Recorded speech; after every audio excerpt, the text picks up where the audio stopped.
Good morning, my dear students. Today we will discuss about Humayun. And this is the second part of our chapter 9, the Mughal Empire. We have already discussed about Babur, who was the founder of Mughal dynasty. And in this part, the second part, we will discuss about Humayun. It's a very small topic. So this topic is taught in three different portions. The first one I will give you an introduction about that, and then you can watch a video related to that. And the third portion is a summary where the important questions which can be asked for the exam will be given in detail. Now let's start the video. Humayun. Humayun was the son of Babur, and he accepted the throne in the year 1530. And when he accepted the throne, it was a vast empire, but the empire was not that much powerful and stable. And he faced so many problems from all the sides, from his brothers, from the neighboring rulers, etc. So in such case, he have to work hard, have to show his courage, power and diplomacy to tackle all the problems. Now when he became the ruler, after becoming the ruler, after making the country stable, or after consolidating his empire, he started expansion. That means he started fighting with each ruler and making it under his control. So when he started his advent, or he started defeating so many places, after defeating those places, he made his brothers Indal, Askar, etc. as the rulers of those places. And in such a way he was prospering, and during that time he started a fight with Sher Shah. This Sher Shah, his original name was Farid Khan. He was working as a soldier under his father Babur. And during that time, Babur was waging so many wars, and he studied so many techniques of Mughal warfare from him. He was an Afghan, and this Humayun started fighting with him. Two battles were fought. The first battle is called the Battle of Chosa, very important. It is in 1539. After becoming the ruler in 1539, he fought a war with Sher Shah. That battle is called the Battle of Chosa. In this battle, Sher Shah defeated him, but somehow he escaped and he reached Agra. And again, after 1 year, in 1540, again a battle was fought between Sher Shah and Humayun at Kanauj. It is called the Battle of Kanauj. In this battle, Humayun was destroyed, or the Mughal army was defeated by the Afghans. And this Sher Shah became the ruler of Delhi. He accepted the throne of Delhi and started ruling Delhi and Agra. So that we can say that it's the end of Humayun's rule there, or the Mughal Empire there. It was in 1540. So from 1540 to 1555, this Humayun wandered from one place to another as a prince without a kingdom. He went to different places and he took refuge and asked the help of different rulers. Even he went to Iran and asked the help of that ruler. And after many years, after just 5 years only, this Sher Shah ruled the empire. After 5 years, he expired. And after his death, 10 more years was that country, or Delhi, was ruled by the successors of Sher Shah. And in 1555, taking opportunity that when Humayun found that this Sher Shah's successors are weak, he took it as an opportunity and he came back to Delhi and he defeated his successors and again regained his power. After regaining the power also, he ruled a very less time. He fell from the stables and he died. So that is all about the story of Humayun. It's just an introduction. The points which you have to remember and the points you have to understand will be discussed in the summary part. Now this is just an introduction about Humayun. Now let's watch the video in which you can see his tomb and the remaining details of that. Thank you.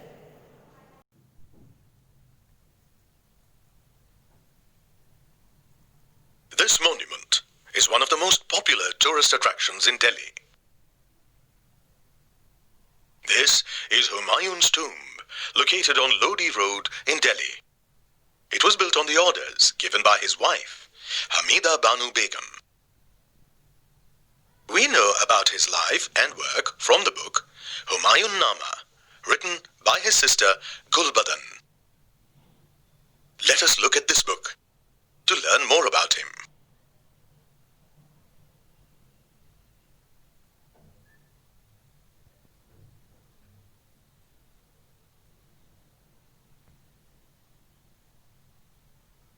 Humayun was born in 1508 at Kabul.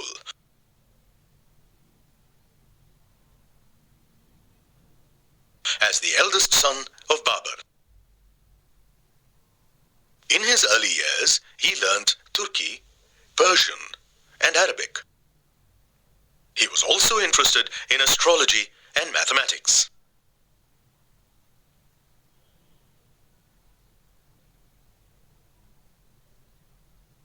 Humayun's first experience of war was the Battle of Panipat.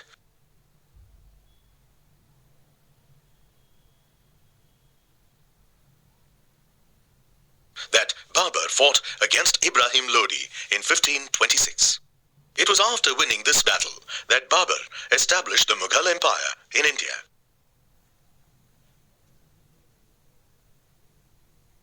Humayun inherited this empire in 1530 after his father Babur's death. He thus became the second Mughal emperor.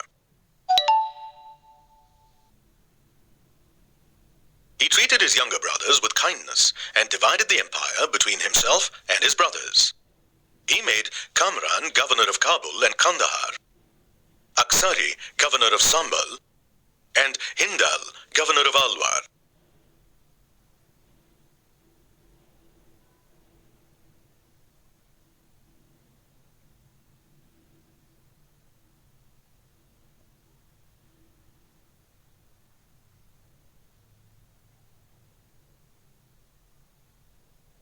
Humayun had inherited a weak empire surrounded by enemies.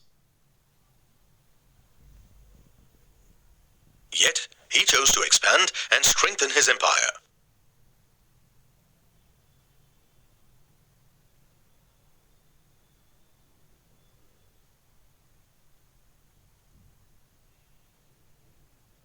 He, along with his army, attacked the fort of Chunar. He also marched against Bahadur Shah, the Sultan of Gujarat, and captured the whole of Gujarat and Malwa.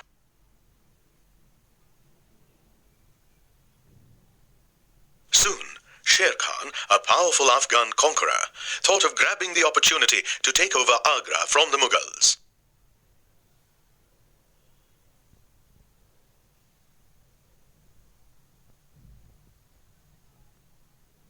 In 1539, Humayun's and Sher Khan's armies came face to face at Chausa, and the Mughals were defeated. After this, Sher Khan plotted another attack on the Mughals with a large army.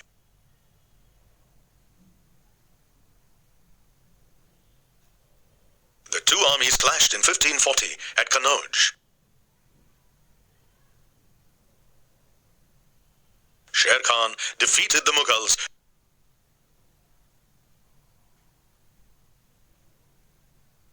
and took over Delhi and Agra. Thus, he called himself Sher Shah Suri.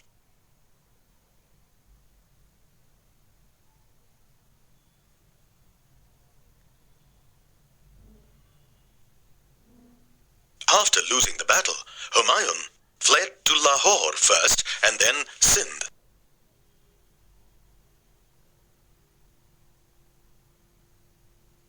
There, he met a Persian girl, Hamida Banu, and married her in exile. Then, in 1542, his son was born.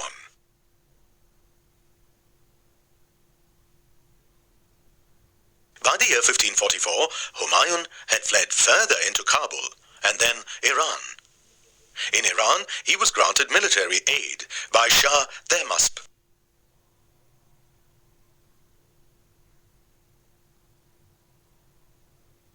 Using this help, he conquered Kandahar and took Kabul from his brother Kamran.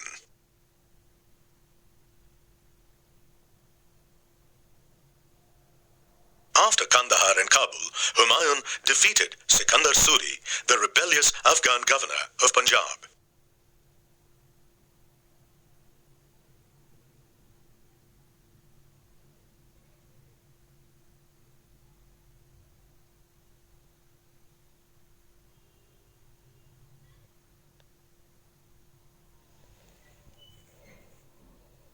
In 1555, with the help of Safavid ruler, Humayun recaptured Delhi and re-established the Mughal rule.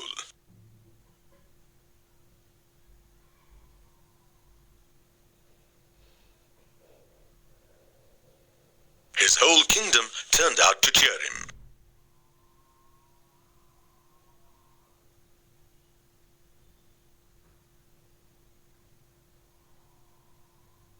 Unfortunately, he could not enjoy his victory for long.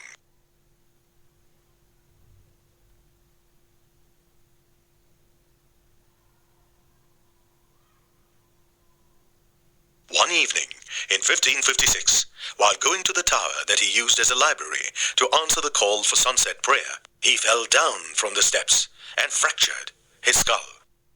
He died 3 days later.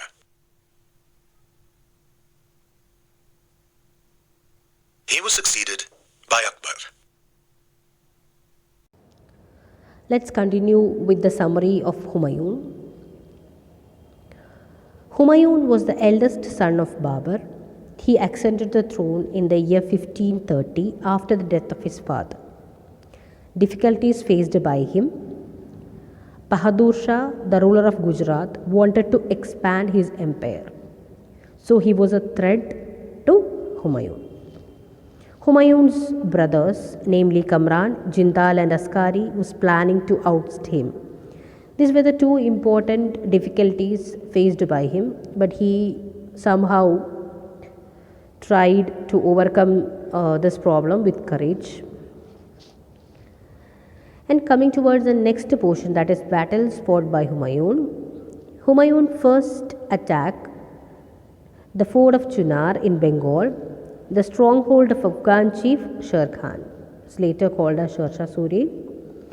Humayun marched against Bahadur Shah and conquered the rich province of Gujarat and Malwa.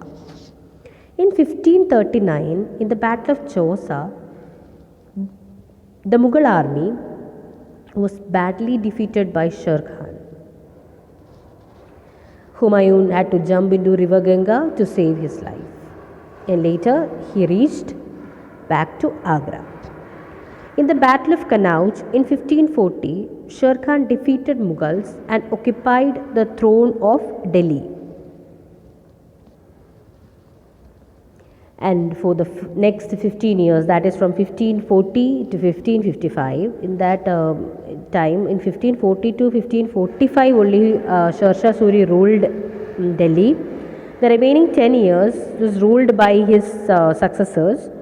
But taking opportunity, when Humayun found that his Sher Shah Suri's successors are weak, Humayun took the advantage and he came back and he defeated the empire and again continued the Mughal rule. Humayun became a prince without a kingdom and wandered from one place to another in search of shelter. From 1540 to 1555, he took shelter at the court of Iranian king and recaptured Kandahar and Kabul with his help in 1545. He recaptured Delhi in 1555 after the breakup of Sher Shah Suri's empire and re-established the Mughal rule in India. Humayun was a learned man who excelled in various languages and subjects like astronomy, mathematics, philosophy, etc. Talking about his qualities, he was a brave soldier, but not a capable general, and he lacked military foresightedness, which is very much necessary for a ruler and a general, and political wisdom that was also less for him. So that is all about Humayun. Now we'll continue the class with Sher Shah Suri. Thank you.